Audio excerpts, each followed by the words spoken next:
Muy buenas noches, estimados televidentes. Bienvenidos nuevamente a El Ágora. Los acompañan Jorge Jacobs y Marta Yolanda Díaz Durán. Nuestro invitado hoy en la noche es el abogado Estuardo Ralón, con quien vamos a conversar sobre un hecho reciente que hay que, apreciables televidentes, ponerlo en contexto y entenderlo, porque sin duda nos vamos a identificar tal vez en algunos casos con la molestia general que hay en Guatemala en lo que respecta a la falta de justicia. Pero el hecho de que estemos desesperados no quiere decir que recurramos a actos de barbarie, como es linchar a una persona, aunque este sea el mayor de los criminales, delincuentes, corrupto, ladrón, de lo que acusan, entre otras cosas, al que fue alcalde de Concepción Sololá, Basilio Huracán Lejá, que ustedes recordarán que la tarde del pasado domingo fue linchado por un grupo de habitantes del área de Concepción que lo acusaban de ser el autor intelectual del atentado en contra del ex candidato a alcalde de la UNE, que ahorita les digo el nombre, porque aquí lo tengo a la mano. Bueno, el candidato a alcalde Lorenzo Sequec Huracán, que como ustedes probablemente sabrán, en este atentado murieron su hija de 17 años y su sobrina de 16, y quedaron heridos varios familiares. Eso indignó a los seguidores de Sequec Huracán, y después de destruir 4 viviendas y 4 vehículos, encontraron al alcalde y lo lincharon, dejando herido a su hijo.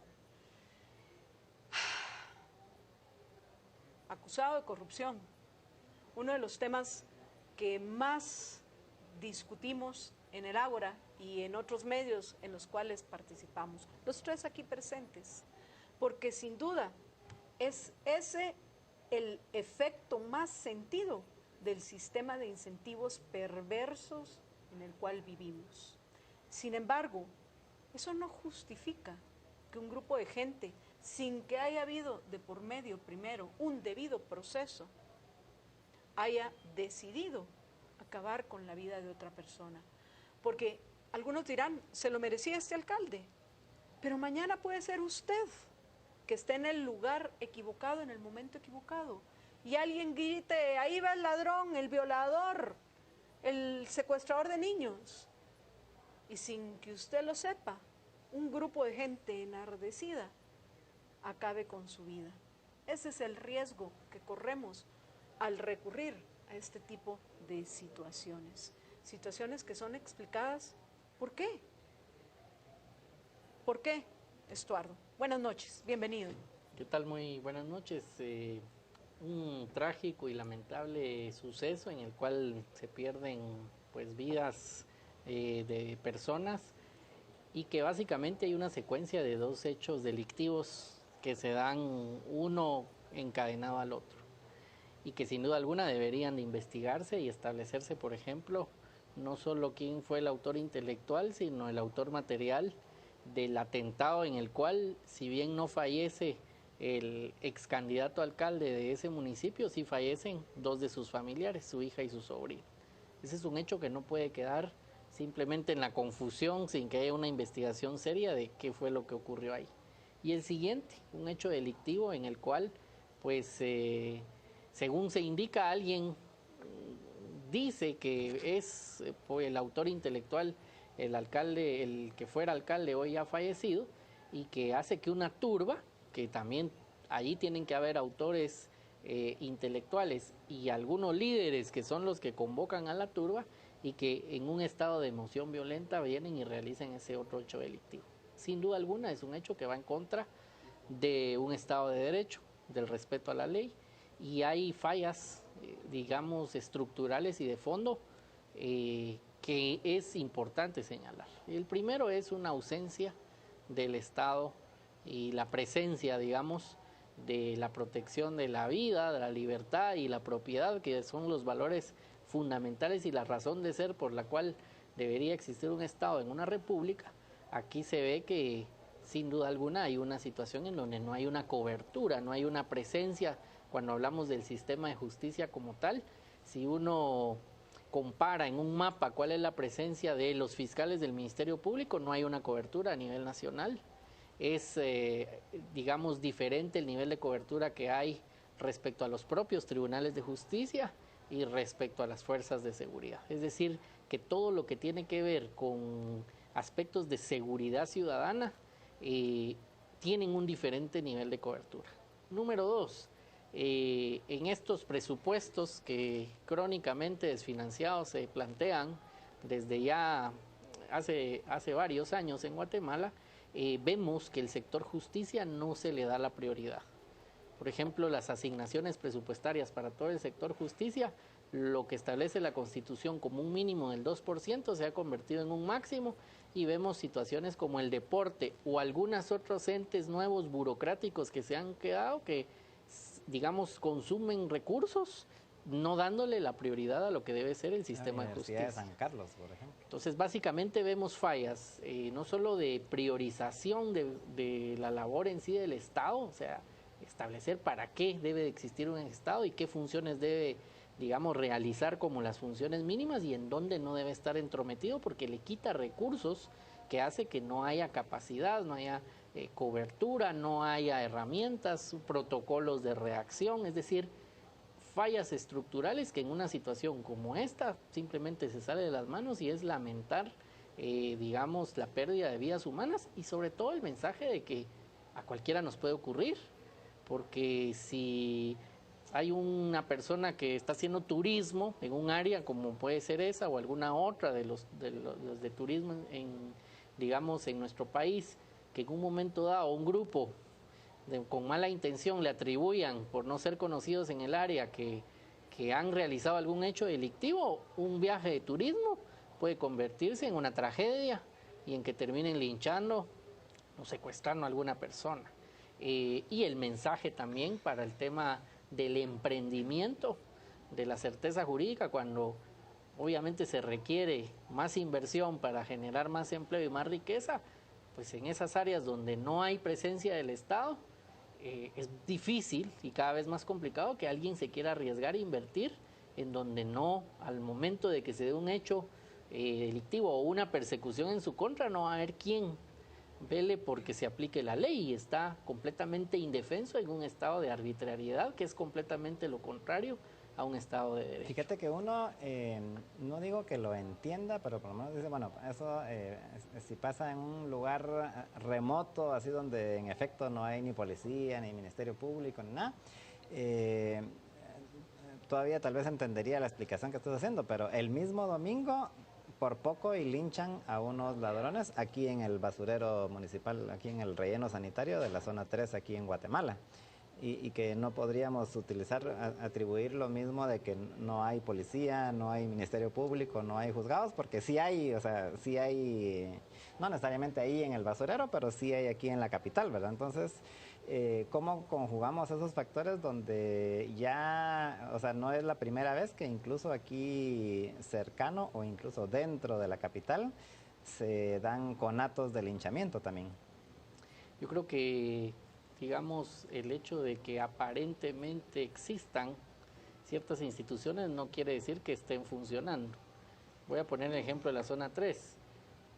Dices, puede haber policía, tal vez cercana, pero tal vez sin gasolina en las patrullas para poder llegar. Entonces es exactamente igual a que no hubiese.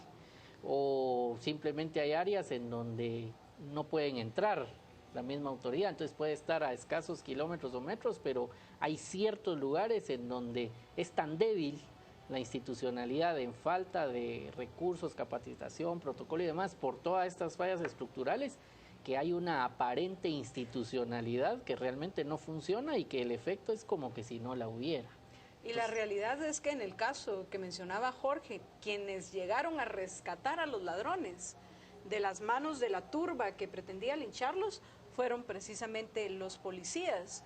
probablemente si hubieran habido mayor presencia en Concepción Sololá, hubieran logrado evitar el linchamiento del alcalde. Pero al final el punto es que hay algo común en todos lados en Guatemala que nos lleva o lleva a otros de nuestros compatriotas a tomar estas medidas sin obviamente tomar en cuenta las consecuencias que tienen en el largo plazo para nuestra vida en sociedad y la construcción de un Estado de Derecho, en el cual deberíamos de estar hoy enfocados los guatemaltecos. Pero bueno, vamos a hablar de esto y por supuesto del hecho de que al final sería que es por lo menos en este siglo, al primer acusado de corrupción que linchan. Eso también me parece que hay que analizar y que deberían de tomar en cuenta los actuales funcionarios públicos y los que van a tomar posesión el próximo 14 de enero. Vamos a una breve pausa y regresamos con ustedes en El Ágora.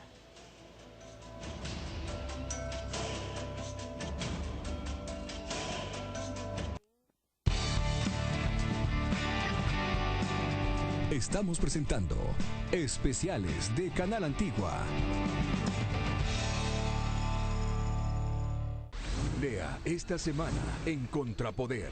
Desde Pavoncito, Juan Carlos Monzón habla sobre sus temores, los 5 meses que vivió prófugo y los exgobernantes. Un alud de irresponsabilidades, las omisiones a los avisos de alto riesgo, las gangas de las notificadoras y las lagunas de la ley propiciaron la catástrofe en el Cambrai. Las hijas del hospital, las hermanas Aida Rosalina y Ana Rosa, llegaron al Roosevelt en febrero de 2013 y desde entonces permanecen allí. Nuevas prioridades. Acisclo Valladares y la Embajada de Estados Unidos modificaron la lista de municipios que se beneficiarán de la Alianza para la Prosperidad. El novio de América, Jordan Speed, ha rescatado el golf estadounidense de la orfandad en la que lo había sumido el declive de Tiger Woods. Esta semana en Contrapoder, enfoque, criterio, análisis. Búsquela en tiendas de prestigio o suscríbase al 2222-8722. Descargue la versión electrónica en Google Play o en el App Store. Destino 2016. Elecciones presidenciales. Tendrán información muy variada, muy completa en esta cobertura que les recordamos es un despliegue muy interesante a nivel tecnológico en Guatemala, utilizando diversos sistemas para conocer lo que está pasando en cada departamento de nuestra república. 30 horas de transmisión ininterrumpida, arrancando el sábado a la 1 de la tarde. Estamos en un momento histórico en nuestro país y a la antesala de las elecciones generales. Y terminando el domingo a las 2 de la mañana. Señores, hemos llegado al final de esta cobertura en la noche electoral cuando ya son las 2 de la mañana del día 7 de septiembre. Los mejores periodistas y presentadores. Con los números que ya vimos, es probable que sí hagan la diferencia esos municipios o esas aldeas. Lo estamos todo haciendo de una manera no ya pacífica, sino súper pacífica y relajada. En uno de los sets más grandes, ubicados en el centro de cómputos del Tribunal Supremo Electoral. Cobertura extensa que le ofrece hoy Canal Antigua. 80 invitados especiales, entrevistas con personalidades. Los medios de comunicación son otro actor fundamental, porque ustedes son los especialistas en las áreas. Nuestro acompañamiento a Guatemala. 60 corresponsales en el interior. En Quiché nos trasladamos con mi compañero Kevin Rodríguez. Adelante.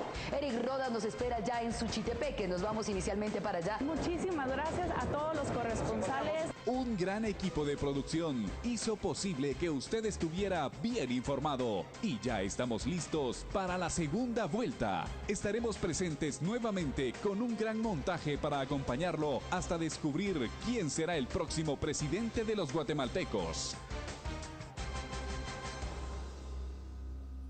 Destino 2016. Elecciones presidenciales. Acompáñenos y sigamos haciendo historia juntos. Tenemos Tenemos nuevas apps en Canal Antigua y Antigua Sport porque queremos que tu experiencia móvil sea única. Ahora nuestras aplicaciones para iOS y Android son más inteligentes, útiles y relevantes para que te informes antes que nadie. Nuevo sistema de alertas informativas en tiempo real. Además, nos podés ver en vivo, accedes desde cualquier momento y nos ves desde cualquier lugar. Conoces más acerca de nuestros conductores y accedes a un archivo de videos de manera muy simple. Tenemos nuevas apps en Canal Antigua y Antigua Sport. Bájalas y llévanos con vos. Estamos presentando especiales de Canal Antigua.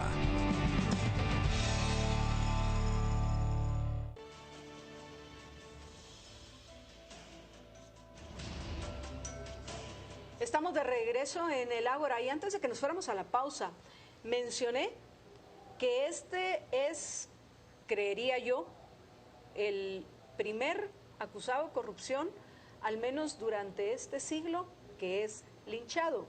Por supuesto que la gota que derramó el vaso de agua fue la sospecha que detrás del atentado del candidato a alcalde por la UNE estaba precisamente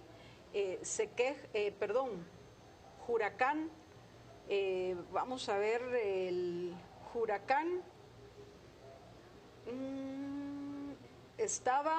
¿dónde está? Aquí está, sí, Basilio Huracán Lejá, el alcalde linchado.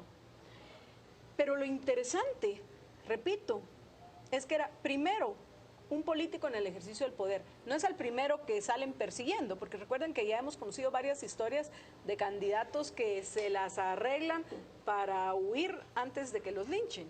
Pero este es el primero, al menos que yo recuerde, y probablemente en este siglo, o que se conoce, que es linchado. ¿Qué mensaje debería también de darle a los políticos? Independientemente de las consecuencias que un linchamiento tiene, sea quien sea el que sea linchado, las consecuencias que tiene para todos en el largo plazo y cómo estos hechos, en lugar de acercarnos a ese ideal republicano de un Estado de Derecho, y quiero hacer énfasis, un Estado de Derecho republicano, porque es donde todos seamos iguales ante la ley y que además de existir ese Estado de Derecho donde todos somos iguales derechos e iguales obligaciones, también hay un Estado de legalidad donde se aplican las normas y los antisociales pagan las consecuencias de sus acciones. Entonces, este tipo de hechos nos alejan, aunque hayan algunos, porque yo lo leí en las redes sociales. Estoy segura que usted también, apreciable televidente, y no sé tú, Estuardo o Jorge, pero que leyeron más de algunos alegrándose de que hubieran linchado a un corrupto. Estuardo. Sí, bueno, la verdad es de que sí lo leí en algunos pronunciamientos en redes sociales que obviamente no comparto porque pero uno percibe ese sentimiento de desesperación y de desesperación que puede transformarse en violencia. Y precisamente quiero como reafirmar un punto que mencionabas, y es el hecho de que en un Estado de Derecho republicano todos somos iguales ante la ley, y ese respeto de que todos somos iguales ante la ley y que nadie es superior de la ley permite que en situaciones en donde quizás se es minoría por alguna razón, esa gran mayoría, aunque sean más, aunque tengan mayor fuerza, no se van a imponer por la fuerza, porque el límite es el respeto a la ley, y alguien que eventualmente esté en minoría puede hacer que se respeten sus derechos y que le son oponibles a todos los demás, aún en una situación de minoría. En este caso, lo contrario y lo opuesto es cuando hay una anarquía total y entramos a que prevalezca la fuerza, y cuando prevalece la fuerza son hechos violentos, y el que tenga más violencia y el que tenga más fuerza, el que va a estar imponiendo las condiciones, atropellando pues las garantías individuales básicas de todos los seres humanos. Y el ejemplo típico es un linchamiento en donde sin ninguna ser citado, oído y vencido, y no sabemos si es cierto o no, pero puede haber sido una mentira, un endilgamiento falso, pues alguien simplemente es en su casa quemado vivo, porque el grupo que tiene más fuerza impone sus condiciones.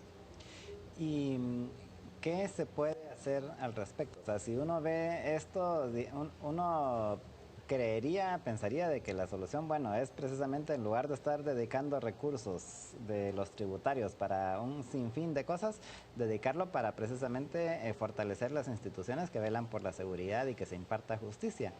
¿Por qué es tan difícil que entiendan esto los políticos?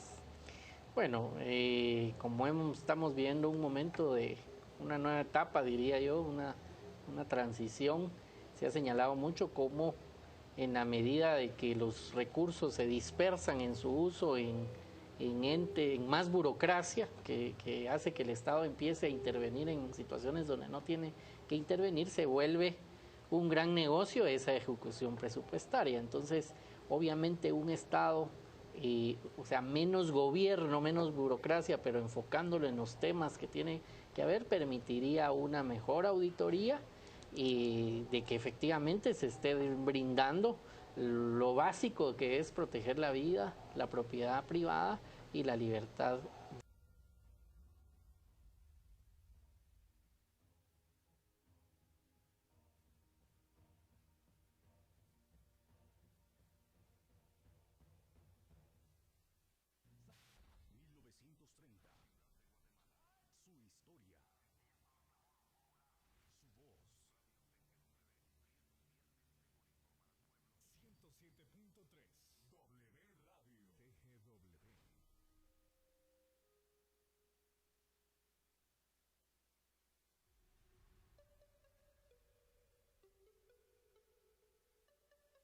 De las personas, es decir, que no se violenten esas garantías individuales por parte del propio Estado. Entonces, se requiere una transformación total del modelo, y lo primero es salir de un modelo estatista, colectivista, que pide más gobierno, y volver a los principios básicos de lo que es un Estado y su razón de ser, que básicamente tiene funciones de resguardar en esa convivencia social un respeto y no transgredir, que a cada persona pueda gozar de su vida, de su libertad y su propiedad. Hay que volver a los principios, y eso significará desregulación y acortar y sacar al Estado de donde no tiene que estar para que los recursos alcancen en donde sí tienen que estar, y donde se debe auditar que la ejecución no sea un negocio, sino que se cumpla con esa función. Pero mientras el modelo esté disperso en un desorden financiero, en una opacidad, pues estamos expuestos a que sea un mal crónico la falta de efectividad, de la falta de cobertura,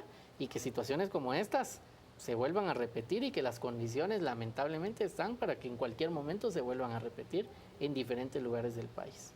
Y yo quiero hacer énfasis en el hecho de que esto tiene repercusiones en el largo plazo para todos, y lo cuestionable de que ya nos hemos acostumbrado a este tipo de noticias, porque los linchamientos son comunes en Guatemala. Imaginen lo que eso nos dice de lo que está pasando en nuestra sociedad.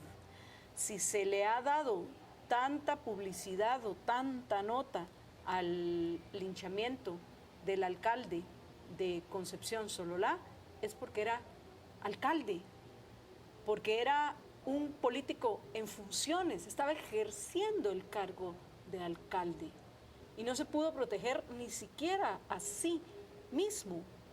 Entonces, por eso es que de nuevo los linchamientos vuelven a ser uno de los temas principales de conversación en nuestro país, pero estos no se han detenido desde hace años y nos hemos acostumbrado a algo tan delicado. Eso tenemos que analizar y tenemos que entender por qué, a pesar de que algunos piensan que se lo merecía, tenemos que entender por qué el respeto al debido proceso, que ni siquiera los funcionarios de gobierno entienden, pero el respeto al debido proceso es vital precisamente para proteger al inocente. Ahora, dentro de otro contexto y hablando del tema del debido proceso, los burócratas de la SAT, y no era esto nuestro tema, pero como lo estábamos comentando, pensé que nos ayuda a entender que ni siquiera los que están en el ejercicio del poder entienden la relevancia que tiene este derecho. Repito, el derecho al debido proceso. Porque otra vez salen con la